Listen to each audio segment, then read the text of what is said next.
Hi, I was assigned topic B, why are anti-price gouging laws bad? And what are other ways governments can stop prices from raising exponentially during natural disasters? So, anti-price gouging laws are really good politics, but not very good economics. Essentially, price anti-price gouging laws puts a price ceiling on essential goods like food and water to stop suppliers from being able to charge exorbitant rates and taking advantage of vulnerable consumers. So I've actually drawn some graphs to help illustrate this problem, so I'm just going to flip to those. So here's just the graph illustrating this problem.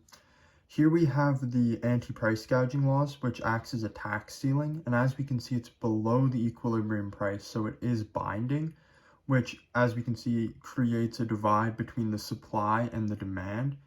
And since the price cannot increase at all, we will never hit equilibrium as suppliers don't have a reason to bring in more supply, creating an indefinite shortage. Two ways that governments can fix this indefinite shortage is just removing the price ceiling. This would, for a period of time, cause prices to shoot up exponentially and harm a lot of people, but the market would equalize itself and the prices would come back down to a fair rate after a period of time. The other slightly more ethical way the governments can fix this is if they were to subsidize suppliers that were bringing in supply and pay them an extra fee on top of what they were selling for each unit brought in.